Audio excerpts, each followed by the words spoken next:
So Yeah. this is some work, and all the people who've worked on this project, their names are listed here. And I'm going to rush through some of these slides because I have way too many slides for the 10-minute presentation. So I was just starting with a general definition of the food environment so everyone knows what we're talking about. So it's kind of any opportunity to obtain food from the macro down to the micro and how that influences what people eat. And policy making the food environment. So this, I guess, ties in with some of the things that Ben was saying about cuts with planning, that and how it may influence health, which kind of isn't fully acknowledged. So since 2013, many public health responsibilities, as everyone knows, were moved to local authorities. And there's been increasing interest in how local authorities can shape the food environment, particularly by engaging with small businesses. So that's basically how planning can influence health and when this happens. So this is all relatively new as within the last 10 years. And going forward, it's important to understand the timeframes for how effective this is and how it influences health. And that's what part of this project does, and that's kind of what going forward from this project we hope to do. Okay, so we have important health inequalities around access to healthy food, as unhealthy food sources tend to cluster in more deprived areas.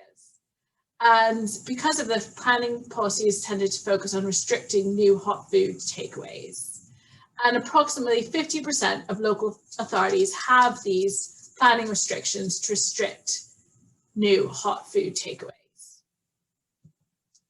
However, there has been no evaluation of how effective they are and what influence they have on the food environment to date.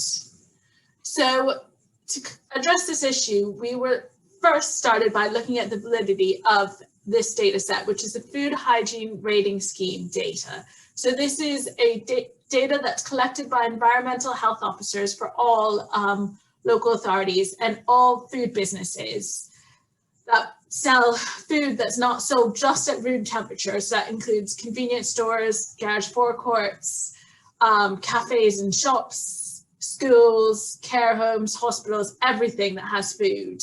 But restaurants, pubs, bars needs to be inspected. And we first looked at the validity of this data to evaluate interventions in the food environment.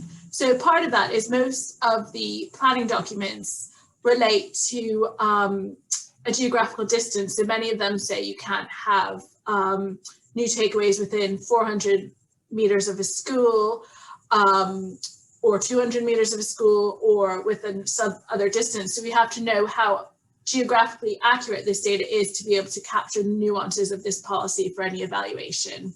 And we also needed to check that this data is by law supposed to be updated every 28 days. So we wanted to check to see, how accurate it was by looking at the food outlets in the field, how they match to data as and when it's collected.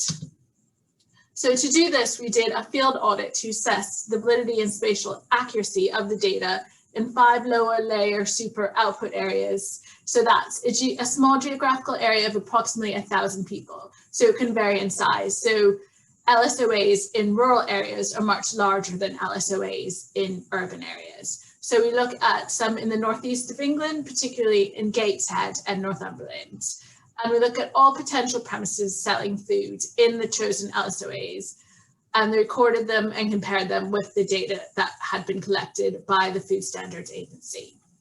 And we assessed validity against the field data using positive predictive values, and sensitivity and spatial accuracy was evaluated by a mean straight line differences between the coordinates in the Food Standards Agency FHRS data and the field coordinates, which was taken by the researcher using the GPS on their phone.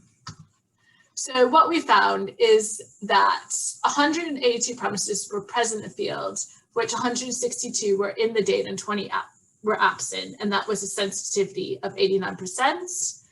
And we found a PPV of 95%, and the spatial accuracy, so that we measured as less than 100 meter difference between the FSA data and the field audit data, we found that for 77% of outlets, and we found no difference in how outlets recorded when comparing high and areas of low deprivation. And we found that the mean distance was significantly smaller for outlets in rural SOAs. That means they were recorded more accurately, but this might have been influenced by the fact that there was one urban location with 15 outlets, and that could have slightly skewed the results. So overall, I found that the data should be valid and spatially accurate for evaluating a planning guidance to promote healthy environments. As most planning guidance limits the change of business, as I said, to within 400 meters, we found that 77% of businesses were accurate within 100 meters. So then the next step is we looked at doing an evaluation of Newcastle City Council's supplementary planning guidance. And so their SPD is related to schools, so it creates exclusion zones within 400 meters of secondary schools in Newcastle. And this shows there are 18 secondary schools in Newcastle, and this shows the red blob are the different exclusion zones around the schools. And so we use the FSA data taken from 2012 to 2019, so pre-planning guidance was 2012 to September 2016, and post was from October 2016 to 2019. And we do the analysis by postcode. So we have over 358,832 observations on 44,854 postcodes over 8 years. And what we do is we look at some postcodes in Newcastle will be inside an exclusion zone and others will not. So we use a quasi-experimental approach to look at the number and type of outlets and areas that are in the exclusion zone compared to those that are not. And so then this is just matched. So we look at the little red dots here are those outlets which are in the exclusion zones, and the green dots are those that are surrounding them. And this just shows how it fits into the map of Newcastle, because I don't have the mapping skills to be able to put it onto an actual map of Newcastle, but hopefully that makes sense. And so then this shows how many new takeaways and restaurants are there in Newcastle. So these are in the control zones, so that's those that are not impacted by the planning guidance. And we can see that there's, well, I guess the first thing to show is that there's not very many new outlets that open overall, but from the raw data, there's a little small jump just after the implementation of guidance, and there's no real change in the exclusion zones. And for restaurants, you can see that there is also a little jump. Again, the numbers are very small, and there is not much change in variation in the exclusion zones. And we can see overall in the first 3 years after the implementation of SPD that there has not been really much change to the food environment at all. So there's no differences, and these are the different type of outlets, and there's no change overall in the type of outlets. And also there's no impact on existing outlets, because one of our theories was that if there was a limitation, that those outlets that were existing might do better, but there was no change. So then some things to think about going forward is how applicable are these results to other local areas with similar guidance?